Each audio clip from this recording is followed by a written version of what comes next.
ሰላም የዴሊ ፎረም ቤተሰቦች፣ አውሮፓ በሂደት አሜሪካ ላይ ያላትን ጥገኝነት እንደምትቀንስ የኔቶ ዋና ጸሐፊ ተናገሩ። የሰሜን አትላንቲክ ጦር ቃል ኪዳን ድርጅት ዋና ጸሐፊ ማርክ ሩተ ጥምረቱ ራሱን የሚያጠናክርባቸው መንገዶች የተከተለ መሆኑንና በሂደት አሜሪካ ላይ ያለውን ጥገኝነት እንደሚቀንስ ገልጸዋል። ዋና ጸሐፊው ስዊድን ውስጥ እየተካሄደ ባለው የኔቶ የውጭ ጉዳይ ሚኒስትሮች ስብሰባ ላይ ለጋዜጠኞች እንደተናገሩት ይህ አካሄድ ለአሜሪካም ሆነ ለአውሮፓ ሀገራት ጠቃሚ ነው ሲሉም ገልጸዋል። እርምጃው አሜሪካ ለሌሎች ቅድሚያ በምትሰጣቸው ጉዳዮች ላይ እንድታተኩር፣ የኔቶ አባላት የሆኑ አውሮፓ ሀገራት ደግሞ የመከላከያ በጀታቸውን እንዲያሳድጉ እንደሚያስችልም አስረድተዋል። አሜሪካ ኔቶ ውስጥ የምታወጣውን የገንዘብ መጠን ለማመጣጠን አስፈላጊ እርምጃ መሆኑንም አመልክተዋል። ዋና ጸሐፊው ሩተ ይህንን ያሉት የአሜሪካ ፕሬዚዳንት ዶናልድ ትራምፕ ከእስራኤል ጋር በመሆን ኢራን ላይ ለከፈቱት ጦርነት የጦር ሰፈራቸውን ለማስጠቀም ፈቃደኛ ለሆኑ የኔቶ አባል ሀገራት ላይ ወቀሳ በማሰማት ላይ በመሆናቸው ነው። ዋና ጸሐፊው አውሮፓውያን አጋሮች ጦር ሰፈሮችን ክፍት ማድረግ በተመለከተ በሁለትዮሽ ስምምነት ማዕቀፍ መሰረት የአሜሪካን ፍላጎት እያሟሉ ነው ብለዋል። የአውሮፓ ሀገሮች የሆርሙዝ ወሽመጥን በተመለከተ እያደረጉት ያለው ጥረት ያነሱት ሩተ እንደ አውሮፓውያን አጋሮች ለአሜሪካ ሊደረግ የሚችለውን ከፍተኛ ድጋፍ ማቅረብ እንችላለን ሲሉም ገልጸዋል። በህንድ ሊደረግ የነበረውን የአፍሪካ ጉባኤ በኢቦላ ስጋት ምክንያት መራዘሙ ተገለጸ። በሚቀጥለው ሳምንት ሊካሄድ የነበረው የህንድ አፍሪካ ጉባኤ በዲሞክራቲክ ሪፐብሊክ ኮንጎ እና ኡጋንዳ በተከሰከሰው የኢቦላ ቫይረስ ቀውስ ምክንያት መራዘሙ ተገልጿል። አራተኛ የሆነው ጉባኤው በአፍሪካ ሀገራትና በህንድ መካከል ዲፕሎማሲያዊ ግንኙነቶችን ለማሳደግ ያለመ ነውም ተብሏል። የዘንድሮ ጉባኤ ከ10 ዓመት ቆይታ በኋላ ከግንቦት 20 እስከ 23 2018 ድረስ በዴሊ ሊካሄድ ቀን ተይዞለትም ነበር። ህንድና የአፍሪካ ህብረት ሐሙስ ዕለት በጋራ ባወጡት መግለጫ ጉባኤው በአህጉሪቱ በተቀሰቀሰው የህብረተሰብ ጤና ስጋት ምክንያት መራዘሙንና ጉባኤው ሊሰናዳበት የሚችል አዲስ ቀን ይፋ እንደሚሆንም ገልጸዋል። እርምጃው የዓለም የጤና ድርጅት ቫይረሱን የዓለም የህብረተሰብ ጤና አደጋ ብሎ ካወጀ በኋላ የወጣ መሆኑም ተገልጿል። እንደ ድርጅቱ መረጃ በቫይረሱ ተይዘዋል ተብለው የተጠረጠሩ ሰዎች 600 ሲሆኑ እስካሁን 139 ሰዎች በቫይረሱ ህይወታቸው አጥተዋል። የቫይረሱ ምልክቶች እስኪታይ ድረስ ከ2 እስከ 21 ቀናትም እንደሚወስድ መረጃዎች ያሳያሉ። የፓኪስታን ልዑክን ከኢራን ባለስልጣናት ጋር ለመወያየት ዳግም ቴህራን ገብተዋል። የኢራን የውጭ ጉዳይ ሚኒስትር ከፓኪስታን ልዑክ ጋር አርብ በቴህራን ተገናኝተው ከአሜሪካ ጋር የተጀመረውን ጦርነት ለማስቆም ባቀረቡት የሰላም እቅድ ላይ መወያየታቸውን የአገሪቱ መገናኛ ብዙኃን ዘግበዋል። ቴህራንና ዋሽንግተን በሆርሙዝ ወሽመጥና በከፍተኛ ደረጃ ተብላልቶ በተከማቸው ዩራኒየም ላይ መግባባት ላይ መድረስ አለመቻላቸው ነው የሚነገረው። ታሲም የዜና ወኪል ፓኪስታን የአሜሪካን መልእክት ለኢራን ካቀረበች ከ2 ቀን በኋላ የሀገር ውስጥ ጉዳይ ሚኒስትሩ ሳይድ ሞሺን በቴህራን ለተጨማሪ ውይይት መገኘታቸውን ዘግቧል። የአሜሪካ ውጭ ጉዳይ ሚኒስትር ማርክ ሩቢዮ የተደረጉ ባሉ ንግግሮች ላይ ጥሩ ምልክቶች አሉ በማለት ቴህራን በሆርሙዝ ወሽመጥ ላይ ቀረጥ የምትጥል ከሆነ ግን ፋይዳ አይኖረውም ሲሉ አስጠንቅቀዋል። በንግግሩ ላይ የተወሰኑ ለውጦች ስለመኖራቸው ጥሩ ምልክቶች አሉ ያሉት ሩቢዮ በጣም ተስፈኛ መሆን አልፈልግም፣ በሚቀጥሉት ጥቂት ቀናት ግን አዲስ ነገር ሊኖር ይችላል ብለውም ገልጸዋል። አንድ ከፍተኛ የኢራን ባለስልጣን ለሮይተርስ የዜና ወኪል ሐሙስ ዕለት እስካሁን ምንም አይነት ስምምነት ላይ ባይደረስም ልዩነቶች እየጠበቡ መምጣታቸውን አስታውቀው ነበር። አሜሪካ ለታይዋን ልትሸጥ የነበረው የ14 ቢሊዮን ዶላር የሚያወጣ የጦር መሳሪያ በኢራን ጦርነት ምክንያት አቋረጠች። አሜሪካ ለታይዋን ልትሸጥ የነበረውን 14 ቢሊዮን ዶላር የሚያወጣ የጦር መሳሪያ ለኢራን ጦር በቂ ክምችት እንዳላት ለማረጋገጥ በሚል አቋርጠዋለች። የአሜሪካ የባህር ኃይል ተጠባባቂ ኃላፊ ሁንግ ጋኦ ሐሙስ ዕለት የመረጃውን ትክክለኝነት ለሴኔቱ አባል አረጋግጠዋል። ይህ የአሜሪካ ውሳኔ የተሰማው ፕሬዚዳንት ዶናልድ ትራምፕ ሽያጩን ለማጽደቅ ቁርጠኛ እንዳልሆኑና በጉዳይ ላይ ከታይዋን ፕሬዚዳንት ጋር እንደሚነጋገሩ ከገለጹ ከቀናት በኋላ ነው። የታይዋን ፕሬዚዳንት ቢል ቃል አቀባይ አርብ ዕለት ለጋዜጠኞች አሜሪካ በጦር መሳሪያ ሽያጭ ላይ ስላደረሰችው ማስተካከያዎች ምንም አይነት መረጃ እንዳልደረሳቸው አስታውቀዋል። አሜሪካ ለታይዋን የምትሸጠው የጦር መሳሪያ ቤጂንግ ለረጅም ጊዜ ሲያስቆጣም የቆየ ጉዳይ ነው። ካኦ ሐሙስ ዕለት በሴኔት ፊት ቀርበው ኤፒክ ፊውሪ የሚያስፈልገን መሳሪያ ምንም እንኳን በቂ ቢሆንም ለማረጋገጥ ለተወሰኑ ጊዜ አቁመናል ሲሉም ገልጠዋል። ካኦ የጦር መሳሪያ ሽያጩ በተመለከተ ከታይዋን ጋር አልተነጋገርኩምም ብለዋል። አክለውም ሁሉም ነገር እንዳለን እያረጋገጥ ነው፣ ነገር ግን አስተዳደራው አስፈላጊ ሆኖ ሲያገኘው ለውጭ ሀገር የሚደረገውን የመሳሪያ ሽያጭ ይቀጥላልን ብለዋል። የአሜሪካ ፕሬዚዳንት ዶናልድ ትራምፕ ለፎክስ ኒውስ ባለፈው ሳምንት ከቻይና ጋር ለመደራደር ጥሩ ነጥብ ነው ቢሉም በመሳሪያ ሽያጩ እንዲቆም መወሰናቸው ግን እስካሁን አላረጋገጡም። በተጨማሪም ለጋዜጠኞች በሚቀጥሉት አጭር ጊዜ ውስጥ ውሳኔ ላይ እንደርሳለን ሲሉም ተናግረው ነበር ፕሬዚዳንቱ። እነዚህ አስተያየቶች የተሰጡት ፕሬዚዳንቱ ቤጂንግ ደርሰው ከተመለሱ በኋላ ነው።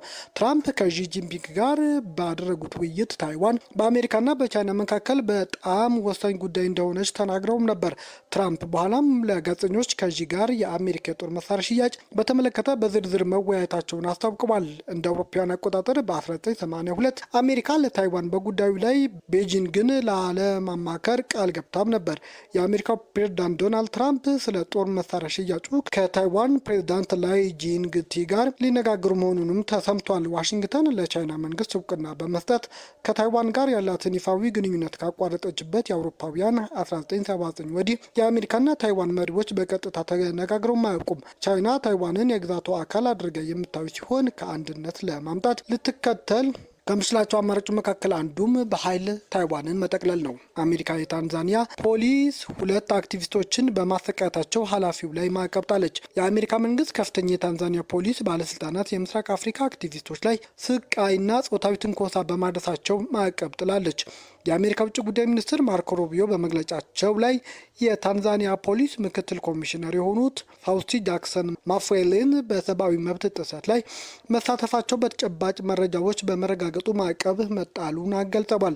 የታንዛኒያ ውጭ ጉዳይ ሚኒስትር መሐመድ ታቢን ኮምቦም ለቢቢሲ ማፉዌል ወደ አሜሪካ እንዳይገቡ የተጣለባቸው ማዕቀብ በይፋ እንዳልደረሳቸው አስታውቀዋል። ማዕቀቡ የተጣለው የአሜሪካ ሕግ አውጪዎች ታንዛኒያ ያላት የሰብአዊ መብት አያያዝ በሚመለከት ጠንከር ያለ ትችት ማቅረቡ ተሰምቷል።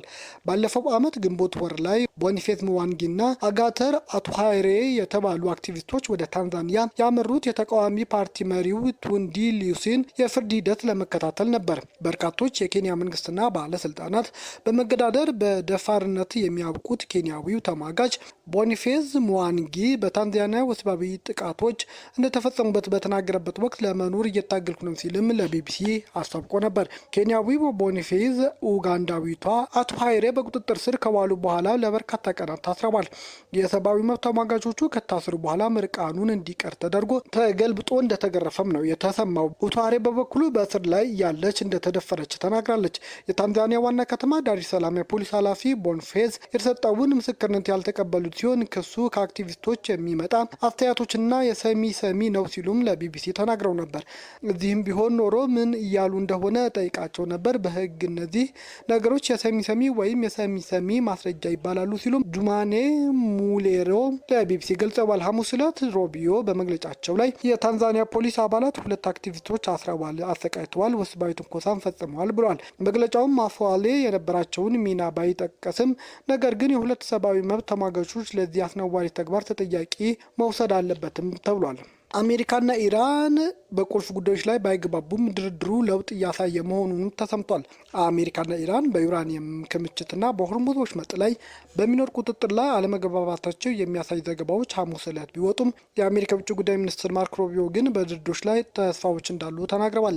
የአሜሪካ ፕሬዝዳንት ትራምፕ በበኩላቸው የኢራን በከፍተኛ ደረጃ ተብላልቶ የተከማቸው ዩራኒየም ከሀገሪቱ እንዲያወጡ ተናግረዋል። አሜሪካ የኢራንን ተብላልቶ የተከማቸው ዩራኒየም የኒውክሌር ጦር መሳሪያ ለማምረት መቃረቡን ትናገራለች። ቴህራን በበኩሏ ለሰላማዊ አገልግሎት ብቻ የሚውል መሆኑንም በተደጋጋሚ አስታውቃለች። እናገኘዋለን፣ እንፈልገዋለን፣ አያስፈልገንም፣ ካገኘነውም እናወድመው ይሆናል፣ ነገር ግን እንዲኖራቸው ግን አንፈቅድም ሲሉም በዋይት ሀውስ ለተገኙ ዘጋቢዎች ውጭ ጉዳይ ሚኒስትሩ አስታውቀዋል። ሩቢዮ ለጋዜጠኞች ቴህራን በሆርሙዝ ወሽመጥ በኩል የሚያልፍ መርከቦች ላይ ቀረጥ የምትጥል ከሆነ ዲፕሎማሲ ቦታ እንደማይኖረውም አስጠንቅቀዋል። አክለውም በንግግሩ ላይ የተወሰኑ ለውጦች አሉ ሲሉም ገልጠዋል። ጥሩ ምልክቶች አሉ ያሉት ሩቢዮ ተስፋ ማድረግ አያስፈልግም፣ ነገር ግን በሚቀጥሉት ጥቂት ቀናት ምን እንደሚሆን ታያላችሁም ብለዋል። አንድ ከፍተኛ የኢራን ባለስልጣን ለሮይተርስ የዜና ወኪል ሐሙስ ዕለት እንደተናገሩት እስካሁን ምንም አይነት ስምምነት ላይ በአሜሪካና በኢራን ላይ አልተደረሰም፣ ልዩነቶች እየጠበቡ መምጣታቸው ግን እየታየ ነው ብለዋል። ሁለቱ ከፍተኛ የኢራን ባለስልጣናት ከትራምፕ አስተያየት አስቀድመው ለሮይተርስ ጠቅላይ መሪው አያቶላህ ሞጂታባ ኻሜኒም በከፍተኛ ደረጃ የተብላላው ዩራኒየም ከሀገር እንዳይወጣ ማዘዛቸውንም አስታውቀዋል። አሜሪካ ከሂዝቦላ ጋር በተያ በተያያዘ በሊባኖስ የኢራን አምባሳደርን ጨምሮ 9 ሰዎች ላይ ማዕቀብ ጣለች። አሜሪካ ሐሙስ ዕለት በሊባኖስ የኢራን አምባሳደር 9 ሰዎች ላይ ከሂዝቦላ ጋር ግንኙነት አላቸው በሚል ማዕቀብ ጥላለች። ግለሰቦቹ ሂዝቦላ ትጥቅ እንዳይፈታ በማድረግ በመካከለኛው ምስራቅ ሰላም እንዳይሰፍን በሚል ነው ተወንጅለው ማዕቀብ የተጣለባቸው። የአሜሪካ ግምጃ ቤት ባለስልጣናቱ በሊባኖስ ፓርላማ፣ መከላከያና የጸጥታ መዋቅር ውስጥ በመሆን ሂዝቦላ ወሳኝ የሆኑ የሊባኖስ ተቋማት ላይ ተጽዕኖውን እንዲያሳርፍ አድርገዋል በማለት ውንጀላ አድርሳለች። አሜሪካ የግምጃ ቤቱ ኃላፊ ስኮት ቤስተን ሂዝቦላ ሽብርተኛ ድርጅት ነው እናም ሙሉ በሙሉ ትጥቅ መፍታት አለበት ሲሉም ገልጸዋል። ሂዝቦላ ከኢራን የትጥቅና ስንቅ ድጋፍ የሚያገኝ ሲሆን እንቅስቃሴውም የጀመረው በ1980ዎቹ መባቻ እንደሆነም መረጃዎች ያሳያሉ። አሜሪካና የባህረ ሰላጤው አረብ ሀገራት ሳዑዲ አረቢያን ጨምሮ ሽብርተኛ ቡድን ሲሉም ፈርጀውታል። ሂዝቦላ በ1983 በአሜሪካ ኤምባሲና በአሜሪካ ባህር ኃይል ላይ ጥቃት ፈጽሞ 258 አሜሪካውያንና 58 ፈረንሳውያንን ገሏል። ከዚህ በተጨማሪም በ1983 በቤይሩት በሚገኘው የአሜሪካ ኤምባሲ ላይም ጥቃት መፈጸሙን ይወነጀላል። እስራኤልና ሊባኖስ ባለፈው ሳምንት በመካከለኛው ምስራቅ የተደረገውን የተኩስ አቁም በ45 ቀን ለማራዘምም ተስማምተው ነበር። ነገር ግን አሁንም እስራኤል በደቡብ ሊባኖስ በሂዝቦላ ወታደራዊ ተቋማት ላይ የምትፈጽማቸው ድብደባዎች ሂዝቦላ ወደ እስራኤል ኢላማዎቹ ሮኬትና ድሮኖችን በመተኮስ ምላሽ ይሰጣል። የአሜሪካ ግምጃ ቤት ቃል አቀባይ ቶሚ ፒጎት የታጣቂ ቡድኑ የገንዘብ ምንጭ ለማድረግ የሚረዱ መረጃዎች ለሰጠ የውጭ ጉዳይ ሚኒስትሩ $10 ሚሊዮን ለመስጠት መወሰኑን ተናግረዋል። ፒጎት በመግለጫቸው ላይ ይህ የመጀመሪያው ነው፣ ማንኛውም ከአሸባሪ ድርጅት ጋር የሚተባበር ወይንም ያስጠለለ ወይም የሊባኖስ ሉዓላዊነት የሚገዳደር ተጠያቂ እንደሚሆንም ማወቅ አለበት ብለዋል። አክለውም የተረጋጋች አስተማማኝና ነጻ የሆነች ሊባኖስ እንድትኖር ሂዝቦላ ሙሉ በሙሉ ትጥቅ መፍታትና የሊባኖስ መንግስት በሙሉ የሀገሪቱ በጸጥታ ጉዳዮች ላይ ብቸኛ ስልጣን እንዲኖረው ማድረግ ይጠበቅበናል ሲሉም አስታውቀዋል። ቤተሰቦቻችን ዜናዎቻችን ከወደዳችሁ ላይክ አድርጉ፣ ለሌሎች ተደራሽ እንድንሆንም ሼር አድርጉ። አዲስ የሆናችሁ ደግሞ ሰብስክራይብ በማድረግ ቤተሰብ ይሁኑ። ሰናይ ጊዜ